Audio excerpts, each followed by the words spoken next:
Hell, I just want to do this video response on this on this video where Skip Bayless and Scoot Jackson out there dogging out LeBron James for walking out and all that stuff, calling him a spoiled brat and all that crap. Man, look, okay, yeah, he should have went to what is usually done, and shook hands after he lost, but he didn't. So what? He's a spoiled brat now. He's a bully. All this crap. Man, come on. All of a sudden, LeBron James is this bad guy. All of a sudden, he's a bad guy now because he wouldn't shake hands after they lost. Okay, that's what's normal. You call that good sportsmanship, and you like to see that. But at the same time, for what they do, when I play ball, I'm playing a game. I'm not getting paid, and I lose. It's easier for me to go and shake a guy's hand after me. Hey, it's just a game. These guys are getting paid big bucks to be the best, and I think it's refreshing and it's good to see a guy that takes this game that seriously, who makes that much money, that he hates losing that much, that he takes it that bad that he doesn't even want to shake a hand after he lose. He hates to lose, and I like that about LeBron James. I think it's a throwback to the 80s because that's how they were. I don't remember seeing a lot of handshaking after they lost games. People always want to give Kevin McHale props for shaking Isaiah's hand after he was leaving out before the game was over, but before he leaves out, so does the rest of the Boston Celtics start line up, and they don't shake hands. There's plenty of times when Magic Johnson lost to the Celtics or something. After the game, they'd go straight to the locker room, and I'm pretty sure they didn't want to talk to the media. So I don't have a problem with it. I actually like that he did that. Not to say that you shouldn't, but it shows me what type of person he is. They keep saying, "Oh, this show his character and all this stuff." Man, they playing a game, and he takes it seriously. It's not just a game to him; it's his livelihood, his life. He wants to win, and it's great to see that. To me, it shows that he wants to win so bad, and he's not satisfied because he played great. I'm getting tired of seeing these guys while they playing like Carmelo against Kobe. Man, that was, he was going at him first couple games. The next couple games he ain't going at him. He knocked Kobe down. He go pick Kobe up. That's good sportsmanship, but it shows that a lack of looking at this as a life and death type thing. I'm trying to beat you. I'm not trying to be your friend right now. I'm trying to beat you. And that's what LeBron James, before the game, in the game, after the game. So,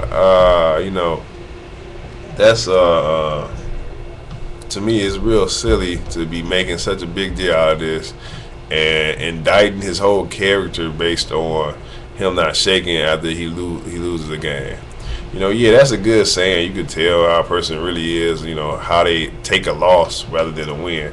Now, that's a good saying. But the greats took losing bad. I don't know a great that took losing like, it's okay. They ain't like, they do that form of fashion. I think a lot of them probably don't. They might do it. They don't really want to do it. But anyway, other thing is, what's up with this LeBron hate? These LeBron haters.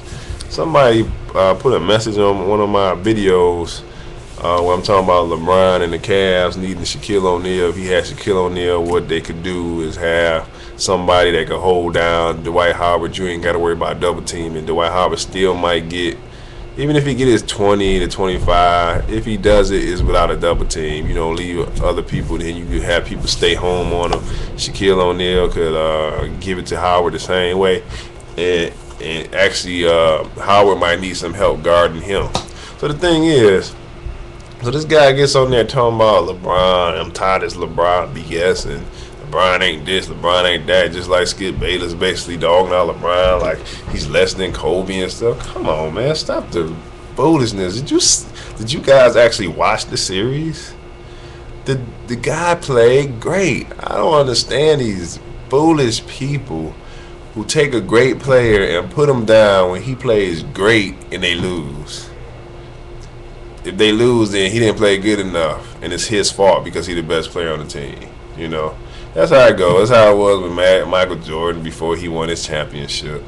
But it wasn't his fault. If you have any kind of sense in watching basketball, you can see that wasn't his fault. It wasn't LeBron James' fault. These guys lost. They went against a team that they didn't have the right parts to beat. Just plain and simple. But he did all he could do. He played great. He put in one of the best performances I've ever seen. This guy is playing on a level at 24 that only Michael Jordan and Magic Johnson could claim to have been at. The only two players ever. And some people might say Kobe. Maybe Kobe. But LeBron James is great. You want to say, well, he don't play as great as Kobe down the stretch. Well, let me. I think people have a false perspective on this, because you're not looking at things correctly, because you're not taking all things into account. Now look at Kobe. He's quote unquote the best closer in the league, but people don't realize that when Kobe played with Shaquille O'Neal, he was the best closer in the league. But when Shaq left, he was no longer the best closer in the league. Once they got Gasol back, now he's the best closer in the league again. You know why? Because with those great low post threats, them players down low, having a good team, you don't have to do all the heavy lifting throughout the game. So once the fourth quarter come around, then you have a little more in the tank where you can finish off the other team. That's what Kobe has right now. LeBron doesn't have that. He has to play well the entire game. So he doesn't have as much in the tank to finish off the other team. So yes, he struggles sometimes down the stretch, even in this series. But like I said, Kobe did the same thing when once Shaq left. It was the same thing. People have bad memories. Sometimes people say some things enough that it become truth. But once you go back and actually look at the tape and look at the stats, Kobe during those years had problems. He still get the points, but they'll still lose, and he wouldn't finish the team off. He would miss a lot of his last second shots rather than make them. He was missing more during those years than making them. So when you have a guy that you could depend on throughout the game, that you don't have to be playing all out throughout the whole game, then you can in the fourth quarter come through more often than not. But when you don't have that, it's going to be harder, especially when you get to the playoffs. Same thing happened with Miami.